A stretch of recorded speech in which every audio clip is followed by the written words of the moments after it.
Hello, everyone. So, I'm going to do a little summary of the media that we had for this week right here, week 7, and a summary and my commentary on the annotated discussion that we have over here in Hypothesis.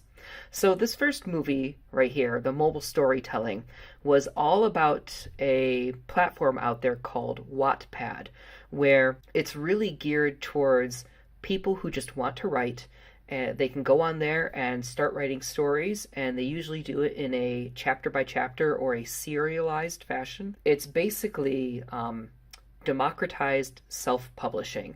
So anybody can go on and create an account and just start writing. There's a really low barrier for entry when compared to other methods of self publishing. What this does is it aggregates all of these writers' work in one place where people can come and read it, and it's organized by genre, so they can go in and discover all the science fiction stories that they want or the romance novels that they want. And it really makes it easy for people to be discovered as writers. So let's jump into our thread over here. So the very first one was all about editing, and so people were really curious, like, how does the editing work on this? Do people just go up and post whatever they want, or do they go through and they get feedback from editors? And given that it's a democratized platform, I'm guessing the answer to that is yes, both of the above. So there's the ability for people to give feedback on the writing, and I imagine that some authors go on there with a really meticulously written, carefully thought out chapter, and there are few or to no errors on it. And other people, probably I imagine younger even, would go and publish stories, and there would be mistakes on it. But, they get peer feedback through the commentary, and then they fix those things. The thread started getting really interesting down towards the bottom, where we started talking about whether feedback on the internet would be constructive or destructive. And Andrew's response right here really resonated with me because of some things that happened to me a year or two ago. He was talking about how we coddle our students a little bit too much.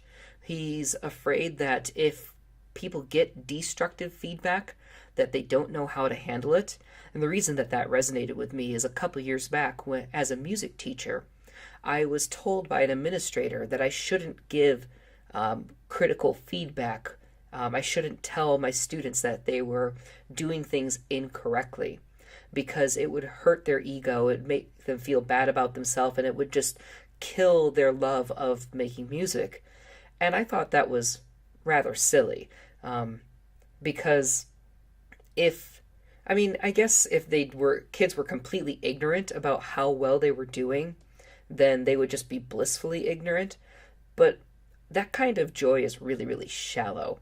And when we dig in and actually make great music, or not just music, this applies to anything actually, when we really genuinely do high quality work, there's a sense of pride that goes deep in the effort that you put in.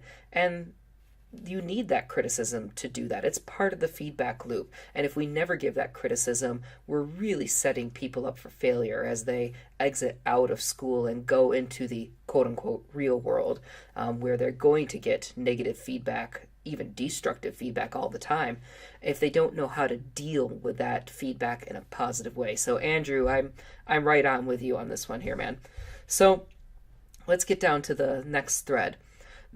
Ah, yes, the next thread. Ashley and I are so much on the same page, it's kind of scary from time to time. So, as I was watching the movie, the lady brought up that statistic of reading about 3.5 hours a month, and she was super excited about it.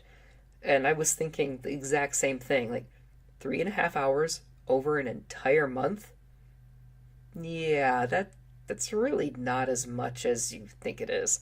Um, so we did get a little bit lower here, and we started talking about the net neutrality debate. And I love seeing how some of these comments here were being extrapolated out to bigger things that are going on in our society right now.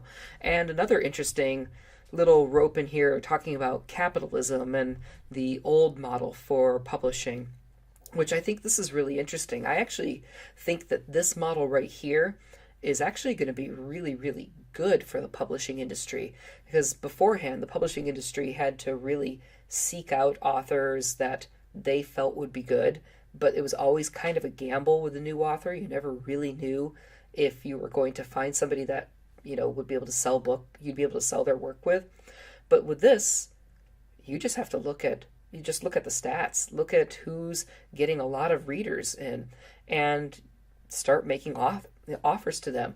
And this is much more of a, I wouldn't say it's exactly a meritocracy, but it's about as close to a meritocracy as you can get when it comes to just the quality of the writing that will eventually trickle up. And maybe those people that do that should be published and actually, get their work out there and make some money to do what they love doing. So, this is an odd thing for me to say because I wouldn't say I'm anti-capitalistic, but I have some serious doubts about the way we've done capitalism over the past 40 or 50 years at least. So, all right, let's move on. Let's get down to here. Ah, yes, the Game of Thrones thread. So, we're talking about how this is a serialized platform and how this is the complete antithesis of how Martin does his work. So, just for the record, Martin's most of his books he published on a 2-year cycle, but the very last book he did, it took him about 6 years to publish, and we've been waiting just now about 6 years for him to publish the most recent one, or the one that should be published soon, hopefully, fingers crossed. Just a little bit of perspective on that. We have here Martin claiming that it was writer's block, and that's indeed a very legit thing for him. I know people are getting frustrated and they're chomping at the bit for his work to come out, but you have to understand Martin's writing process. Martin is what's called an exploratory writer. So writers tend to run the gamut, but they tend to fall one way or the other. They're either exploratory writers or they are really heavy into outlining and really deeply planning out how things are going to go. Martin does not outline very much. He does a little bit. He knows where things need to end. He knows where all the pieces need to be. But aside from that, he finds out what the people are going to say, what his characters are going to say, and what they're going to do through the writing process. So he'll get all the way to the end of a chapter, and he'll maybe do an editing pass on it. But if he doesn't like how things went, he'll completely throw it out and start it all over again. So that combined with all of his other projects that he has going on, because he does a lot of editing for a Wild Card series and a bunch of other stuff too. The guy's a busy guy, and I really try hard to have patience, and I keep telling myself all of these things that I just said right here on this podcast, this screencast. That's what I tell myself, and that's what gets me through for now. All right, let's keep going. So we get down here, and a couple people just talking about how this is a really cool platform. Yeah, I love it. It's really, really interesting. We get down here, and yes, so here it is. I was looking for the librarians thread. Right here, the librarians. We're talking about librarians, and I love this comment here. They are indeed a subversive bunch. Oh, shout out to Sudi Stadola, if anybody knows who she is. We get down here and we start talking about how librarians and people in public schools are starting to pick out more books that represent a much more diverse group of people than what has been done in the past. So it's not just your white males that are constantly being the main character. They're looking for people of different genders, people of different races, people of different cultures, people of different sexual orientations, just everything. It's a much more multicultural approach to what you put in a library and what books you put in kids' hands. And the critical pedagogue in me approves. He gives a big thumbs up to that.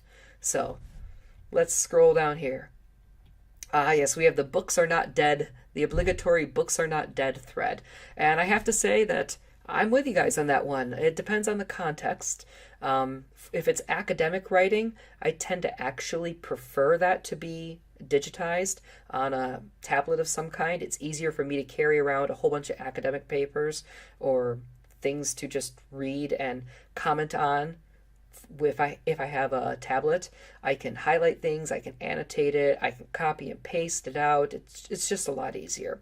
But when it comes to reading for pleasure, I definitely like having a book in hand. I have no real rational reasons why. I hate giving that really fuzzy answer of I just like the aesthetic experience, but that's really what it comes down to. I just like having a book in hand. It feels different to me, and I can't really explain why in objective terms, but I just like it better. So, and the last comments right down here, I found these really, really interesting. So Dzak brought up how it was really, really interesting how we've come full circle. We are moving forward and becoming more technologically capable. But because of that, we are actually starting to look back to older models of how books were published, more serialized fiction. And I find that to be fascinating too. It's really, really interesting, and it's kind of a fun spin on things. So that's my comments on the first one. Let's move on to our next media. So, our next media was all about digital campfires, and I cannot express enough how much I loved this idea. And unfortunately, I'm not going to have a lot of comments, not a lot to say in the summary, or not a lot to and not at least as much as I had in the previous one, because a lot of people were saying the same thing. But what we were saying, or what they were saying, and what I am going to say as well, I feel is probably the most important thing from this entire class. So the digital campfires was, whereas the last one with Wattpad was more about monologue, the digital campfires was much more about dialogue. It was all about connecting through video conferencing students in the United States with students from other parts of the world, with a specific focus on Africa, East Africa, and the Middle East. So, and the story, this movie that had a really powerful anecdote of a genocide that happened through one of the students' eyes, where a lot of Jews were killed in East Africa, in Rwanda specifically.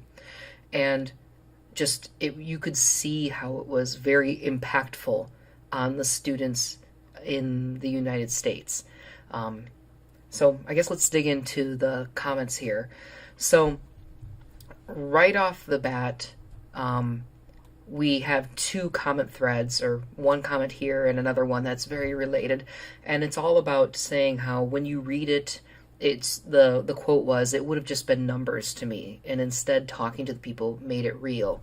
And then down here we have Elsa talking about how when we use technology very often, it leads to a very self-centered or a very isolated experience, and how this is so completely the opposite of that. It is connecting with people, and not connecting in a superficial or a very low level like how most of our social media does. This is a much more deep connection, where you're actually engaging with a person directly that you can see and hear.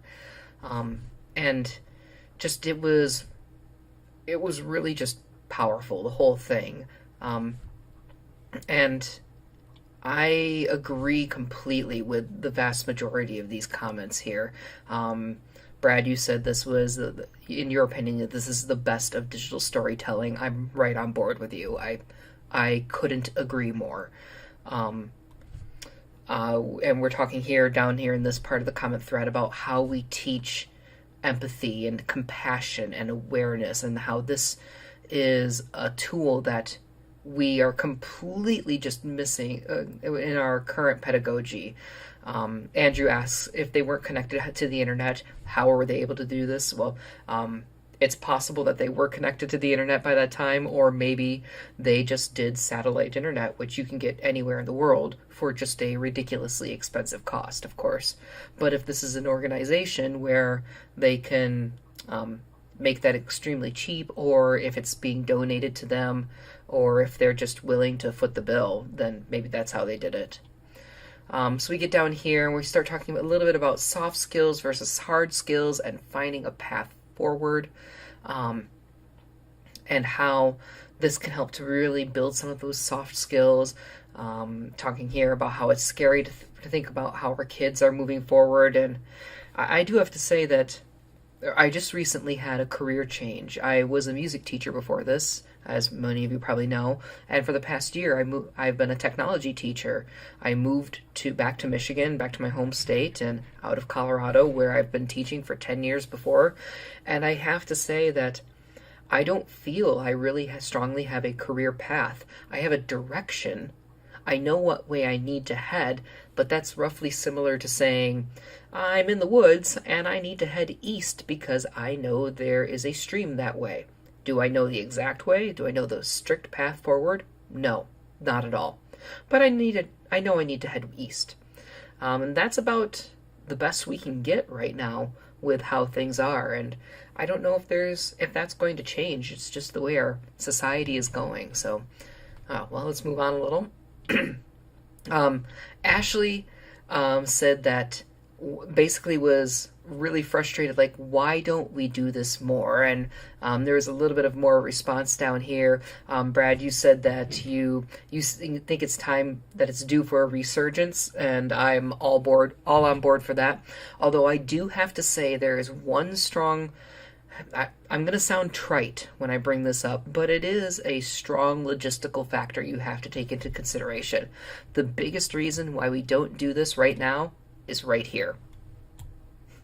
So, obviously I have a time zone map up here ahead of me, and we've got Denver over here in Mountain Time at 9:12 p.m., and we have over here in East Africa, it is 6:12 in the morning. There's a 14-hour time difference between this area of Africa and Denver. Or if we go over here, there's a 12-hour time difference. Oh no, that's the wrong direction. There is a 15-hour time difference. It's just, yeah, it's the biggest logistical hurdle with, at least with this area of the world, is going to be time. Now, that may not be a big deal for older students, but certainly for our younger students, that would be quite challenging. So if we got the logistics out of the way and you were able to easily connect with a group and found some time and way to make it convenient, then yeah, this would be an easy thing to jump on board with. A much easier target might be aiming for South America.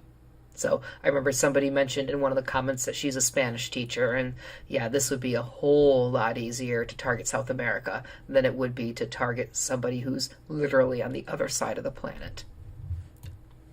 All right, let's move on with our comments here. So the rest of the comments are basically just people echoing really similar ideas, like how much this is needed. And I'm so much on board. I agree. We need to be doing more things like this. We need to find a way to get around the logistical hurdles. And this might be a great way to move ahead with it. All right, well, let's move on. So for the last media, we have the evolution of storytelling. So we started this one talking about a program that was made back in the 70s, I believe, called Liza, and how it was basically the first chatbot. And we moved forward through all the developments through the 80s and 90s to where we are now, where the narrator posits that we are at the end of development for unisequential storytelling formats like books and movies and TV. And the true path forward now is different kinds of media that tell stories where the user interacts with it and is able to replay it from different perspectives or making different choices, like games and simulations. And that is, in her opinion, the path forward. So let's start to dig into these comments because there's some interesting stuff in there. There's definitely a few themes that come up over and over again. So at the very top of this, we have some comments about how it's going to make people view things differently with the media that they consume, and some people looking back to the looking at history of theater. Just really, really quickly, if you're interested in the history of theater, I highly recommend digging into it. It's absolutely fascinating just to see how things developed over time. Shakespeare changed a whole bunch of things. You learn that Wagner was was the first person to dim the lights so that people would be focused on the story and just be really absorbed into that. It's something we take for granted these days, but wasn't done before him. You also learn that tragedy has a lot more to do with a goat than you think it does. All right, let's move on then. So we get into Ashley's comments, and right where I thought Ashley was going to go with this, because her personal focus has to do a lot with games.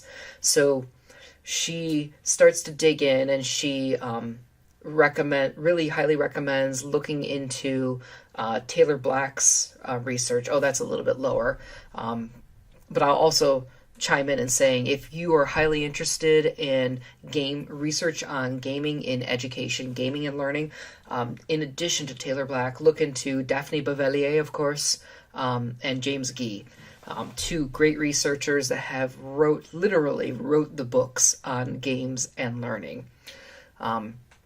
So Ashley was talking about how in most games they don't do branching narratives. And I do have to say that that is, in general, for the most part, true, although it's becoming less and less common. Now, that being said, the amount of branching you're getting in games nowadays it's small, but it's there. And of course, I'm completely ignoring all of BioWare's games, because BioWare does branching. They've got that down to an art form. I remember playing Knights of the Old Republic over and over again, just so I can see all the different endings and try it out in as many different ways as I possibly could. They've really got it down to an art. So, but she is right that a lot of games don't go forward with that. So we get down here and we start to see that, talking a little bit more about games. Here's where it is where, no, I'm sorry, not Taylor Black. Tyler Black is what is the researcher that Ashley was referring to. So, we get down to here and we have some people who are concerned about video game addiction, and this is an area we do need to be concerned about, but I say that with the healthy respect that I say we need to be concerned about everything that is new and research it.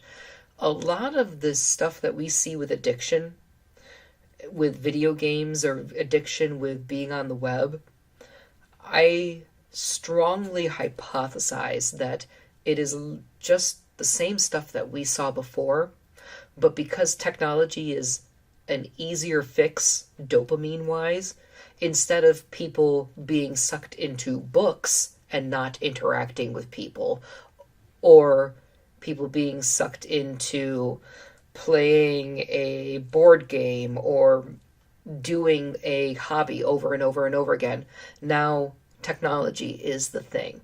So I don't really think that it's happening necessarily more than it was in the past, just since everybody's doing it with technology now. Of course it's on everybody's mind instead of it being the focus on a whole bunch of disparate things. So it might be healthy to keep that in check, or keep that in mind as we continue to go forward with this, and not automatically just point our finger at the technology as the source of the problem.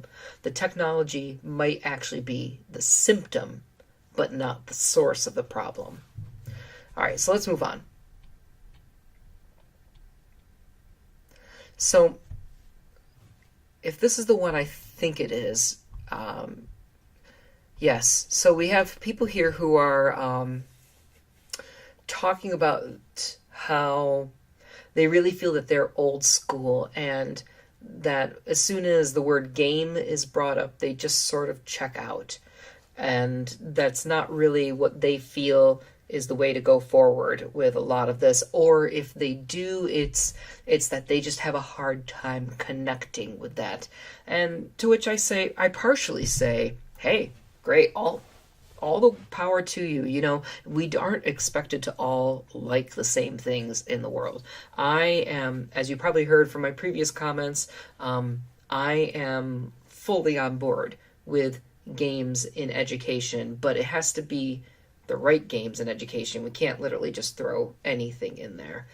And if that's not the thing for you, that's fine. Great. It doesn't have to be the thing for you. Now, if you're an instructional designer, though, and you're designing for other people, it would be incumbent upon you to at least take that as a consideration that everybody learns differently. Just the same as it would be incumbent upon the designer who is designing with a game in mind, it would be incumbent upon them to think about people that don't really engage in games or don't really find meaning in that. So that's a two-way street, and it needs to be looked at from both perspectives. All right. So we get down here. This is where M. Murphy 613 was saying that this person didn't really connect.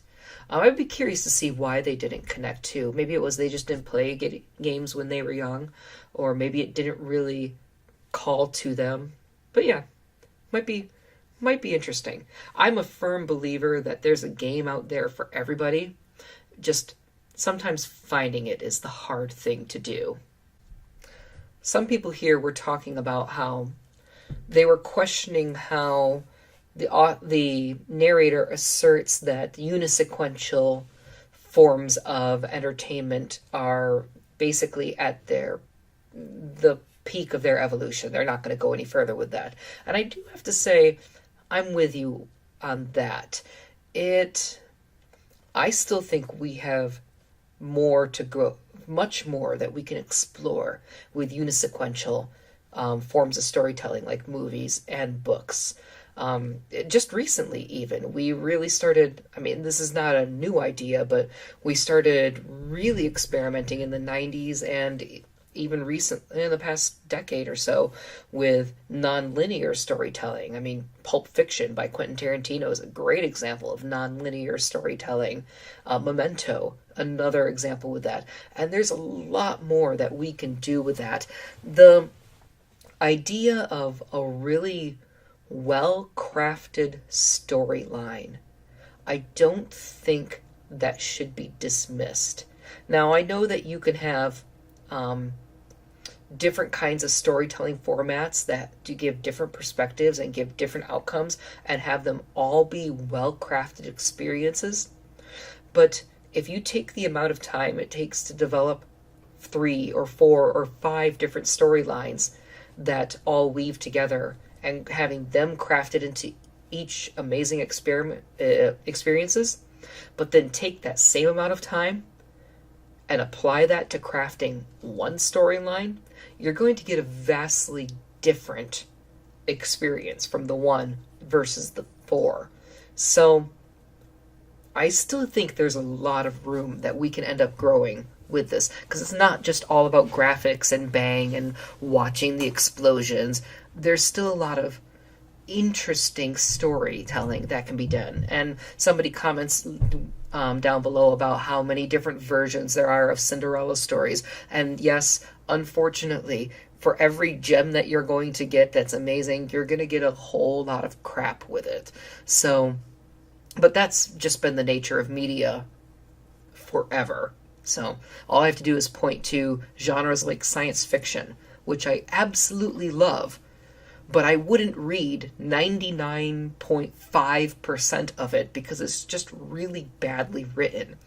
But that remaining 0.5% is amazing. So That's just a risk of creating and being in a place where we have tons of things that we can look into. So, which is a wonderful thing and a frustrating thing at the same time. All right.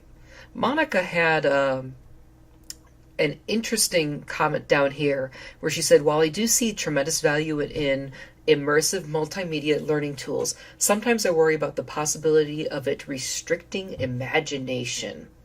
I suppose it depends on the content and a call of action for school administrators and educators to steer away from some of the prepackaged learning tools where students are just consuming instead of being able to tinker with the content. I think Monica hit it on the nose right there. There is a danger of losing imagination if all they're doing is consuming media. But that's kind of the whole point of this class right here.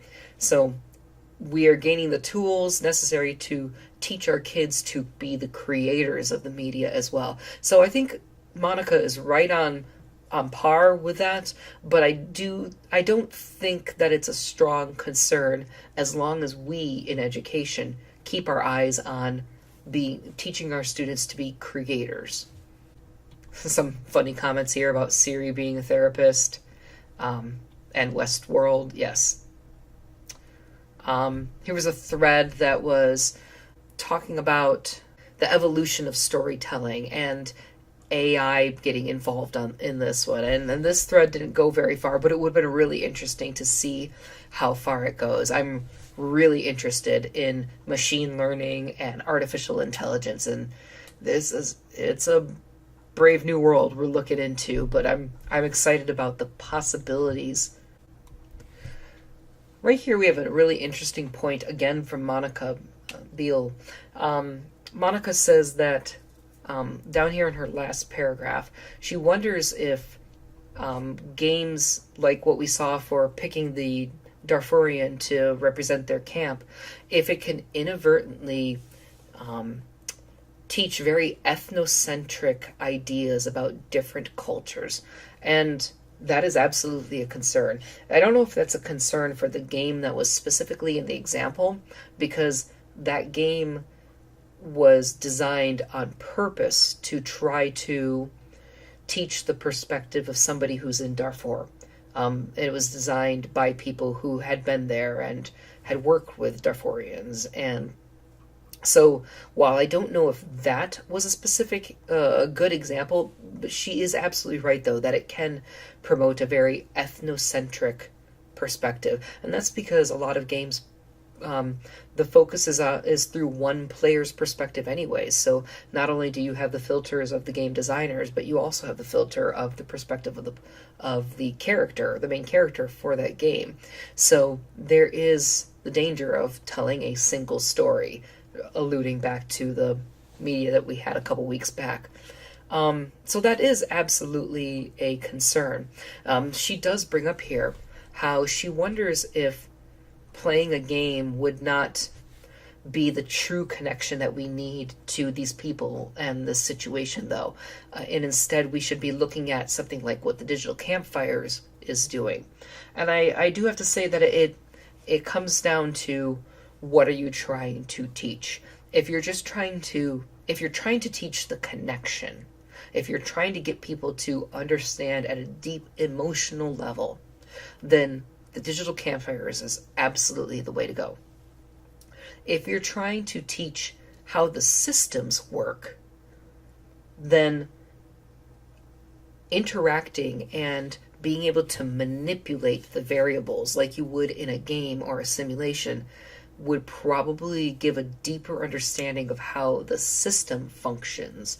So it really comes down to, what are you trying to teach? What do you want your students to gain from this experience? What do you want them to understand? So that's pretty much it. There are still more comments here, but it's a lot of very similar comments to what we saw earlier. So this whole week, the focus was on dialogue and soliloquy. And we saw a lot of different examples here with the soliloquies from the mobile storytelling, the dialogues in the digital campfires, and the evolution. It's looking at both of those elements and seeing what's happening to them, what's happened to them in the past, and what's happening to them in the future, and where it's all going. So it's been a really, really fascinating week examining it from this perspective. It's always fun hearing how narrative comes in and how it's going and where it's going. That's probably a better way of saying it, seeing how where narrative is going. So I think that's it for this week, and I am out.